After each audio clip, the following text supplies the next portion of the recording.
नारे तकबीर, अल्लाहू अकबर, नारे तकबीर, अल्लाहू अकबर।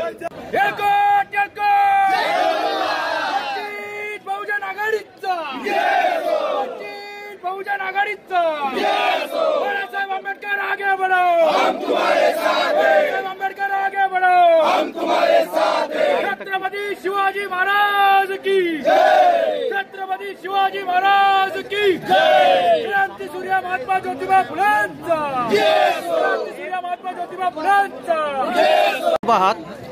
आपण निवडून आल्यानंतर पुणे शहरामध्ये काय काय बदल घडू शकता? ज्या समस्या आता ज्या सगळे एवढं सांगायला विषय नाहीत, आता ते विषय सगळे आहेत, पण ते आता सांगायचे विषय करण्यापेक्षा आता मला एकच सांगायचं आहे की वंचित बहुजन आघाडीच्या माध्यमातून जे काम प्रॉब्लेम आहेत ते पूर्ण करणार आहे। म्हणजे पाण्याचा प्रश्न असेल, म्हणजे अनेक किरकोळपासून आणि शिक्षण तर 100%। आज पुणेकरांना सर्वप्रथम वाहतुकीचा कोंडमाराचा सामना करावा लागत आहे, त्याबद्दल आपलं काय मत आहे? आता बघा, या वाहतुकीची समस्या अक्षरशः यांनी आता या पक्षवाल्यांनी यांनी घडून आणले ते आता, म्हणजे त्यांनी परत त्याच्यावरती कुठेतरी राजकारण केलं पाहिजे, परत मतं मिळवण्याचा प्रयत्न करायला पाहिजे। आता मेट्रोचा विषय, हा मेट्रोचा विषय तर लांबचा पण विषय नाही। आता तुम्ही ज्या गल्लीबोळात रोड नीट करत नाहीत आणि मेट्रो तुम्ही आणताय, मेट्रो कशासाठी आणता तुम्ही? लोकांना जे लोक ज्या पद्धतीने आज अक्षरशः लोकांना चालायला रोड नाही।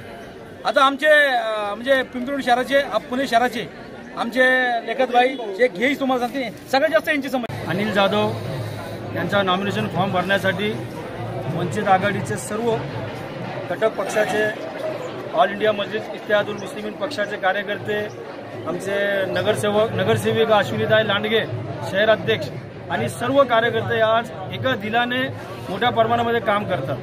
कालच आमदार इम्तियाज जलील साहेबांशी चर्चा केल्यानंतर त्यांनी माहिती घेतली पुण्याच्या उमेदवाराबाबत, तर एक चांगली सकारात्मक माहिती पुण्याच्या वतीने त्यांना देण्यात आलेली आहे। आणि ज्या पद्धतीने सन 2017 साली एमआयएम पक्षाच्या वतीने या ठिकाणी 21 नगरसेवक देऊन एक नगरसेवक या ठिकाणी निवडून आणण्यात आलेला आहे। 74,300 पेक्षा जास्त मतदान पुण्यामध्ये एमआयएम पक्षाला मिळालेलं आहे, तर तो मतांचा गट्टा 2 लाखपेक्षा जास्त कसा करता येईल त्याबाबत पण आमचे सर्व कार्यकर्ते सक्रिय झालेले आहेत। आणि नजीकच्याच काळामध्ये या पुण्यामध्ये बॅरिस्टर असदुद्दीन ओवैसी साहेब आणि अकबरुद्दीन ओवैसी साहेबांची सभा घेण्याचा निर्णय आम्ही सर्व कार्यकर्त्यांनी या ठिकाणी घेतलेला आहे। आणि एमआयएमचे आणि वंचित आघाडीचे जे उमेदवार आहेत अनिल जाधव यांना बहुमताने निवडून आणण्याचा आम्ही सर्वांनी संकल्प केलेला आहे। कारण पुण्यामध्ये जे लढाई, मैत्रीपूर्ण लढाई भाजप आणि काँग्रेसची होणार आहे, त्या मैत्रीपूर्ण लढाईला धक्का देण्याचं काम वंचित आघाडीच्या वतीने होणार आहे आणि ते विजय निश्चितच आमच्या लोकांचा होईल अशी या ठिकाणी अपेक्षा आहे। मोदी सरकारचा जो 5 वर्षाचा राज्यकारभार आहे, जे आजचे दिनाचे स्वप्न आहेत, सर्वसामान्य नागरिकाला माहिती आहे की आजचे दिन आपल्या आयुष्यामध्ये आले नाही। आज प्रत्येकाच्या आयुष्यामध्ये मोदी सरकारमुळे काही ना काही फरक पडला आहे।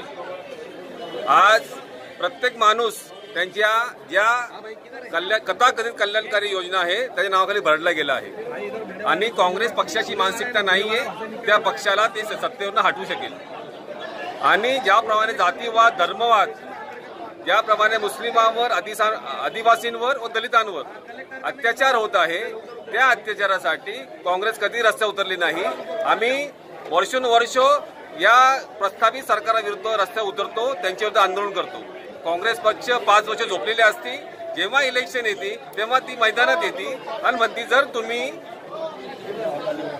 आपले उमेदवार उभे केले तर वंचित आघाडीचा प्रयोग चालू आहे तर त्याचा फायदा बीजेपीला होईल। काँग्रेस किती वर्ष बीजेपीच्या नावावर मतं मागणार आहेत याची लाज काँग्रेस सारख्या पक्षाला वाटायला पाहिजे। आज ते स्वतःला राष्ट्रीय पक्ष बनवते, आज त्याच्या जे विरोधी पक्षाचे जे नेते आहेत त्यांचा मुलगा बीजेपीत जाऊन तिकीट घेतो, इलेक्शन लढवतो। यावर समजायला पाहिजे की दोन्ही पक्ष एकमेकांचे बी टीम आहेत आणि पुण्यात तर अक्षरशः या दोन्ही पक्षाची नुरागुस्ती आहे।